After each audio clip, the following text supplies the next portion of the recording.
So for today's video, we're talking about Army of the Dead. Army of the Dead is the new film by Zack Snyder.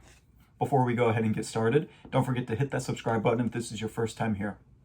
After a zombie outbreak in Las Vegas, a group of mercenaries takes the ultimate gamble by venturing into the quarantine zone for the greatest heist.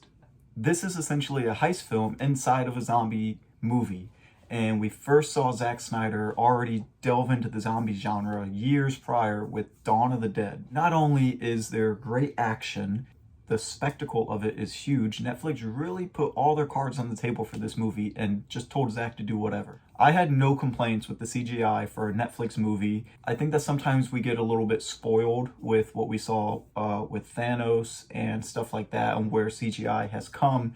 But for Netflix, they really went all out, it seems like, for this movie. And yes, here and there, the CGI may not match up to our standards, but it's still not like early 2000s CGI. Like, you know, it's still good, I thought. I enjoyed it, and I really didn't even notice it. And before I move on, I want to talk about the zombies real quick. I thought that it was really cool. The idea that there's kind of like a hierarchy of zombies. I mean, we saw something similar to that with Zombieland Double Tap, but this one totally goes beyond what that movie was trying to set up. I don't know if I would have laughed because we got zombies dodging bullets and stuff, and I didn't expect that. Dave Bautista wasn't really a big name ever until Guardians of the Galaxy, for me at least. I know that he did wrestling before that, but I never heard of the guy before Guardians of the Galaxy. And then even after that, I didn't really pay too much attention to him. I just knew him as Drax from Guardians of the Galaxy.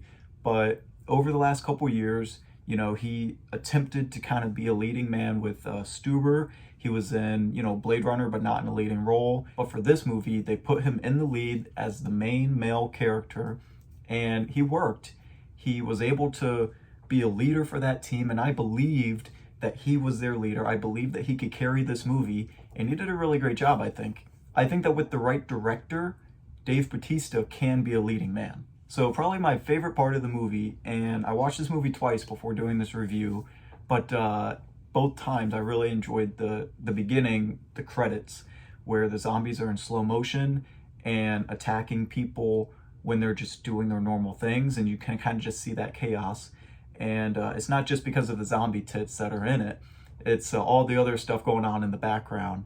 What I really, really liked, and I didn't really catch on to it the first time, it was more the second time that I started noticing it and figure out what they were doing, was in between the shots of our tactical team saving people, yes, they're being badasses and they're killing all these zombies, but then it skips to them holding up a picture of them how they normally are in their normal lives. We see someone on a success magazine of, you know, Las Vegas success, and, you know, they're a welder, but then you see them cutting off a zombie's head.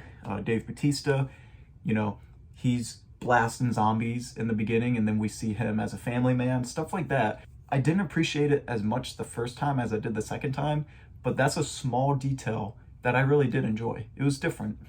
Now, with all these good things, there are a couple negatives about it, and one of the biggest ones, I think, was the runtime.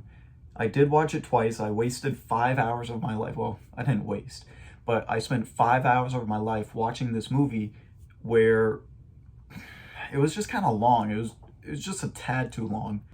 There needs to be some sort of leash on Zack that the studio, Netflix, whoever he's working for, they need to pull back just a little bit on that.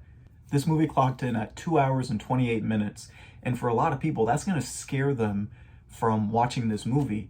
And I could have easily seen this movie be closer to about 210, 213. I think they could have benefited from it.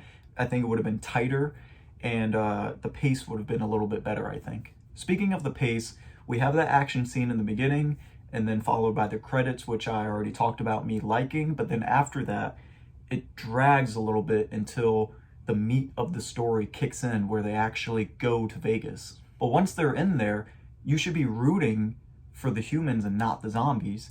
But in this case, there was a couple characters in there that they spent all this time working up to going to Vegas, trying to build these characters up for us to care about, and I just didn't care about them. Not even Dave Bautista. I didn't care about his character. So I don't know if that's on me as the viewer or if that's on the director, but I need to have some sort of emotional connection to these characters, I feel like, when they're in dangerous situations. I know you're tired of hearing me gripe about this movie, but the last one that I have is near the end of the movie, there was just way too much going on at once. I really don't want to give anything away, but there was just one or two elements that really didn't need to be there. But if you've seen the movie, maybe you know what I'm talking about. So all in all, I really did like this movie. I liked it enough to watch it twice, and I'm probably going to watch it a third time. What did you think about the Netflix movie Army of the Dead by Zack Snyder? Is it something that you've seen? Is it something you're waiting to go to the theater to see? Let me know down below. And before we go, if you ain't first, you're last.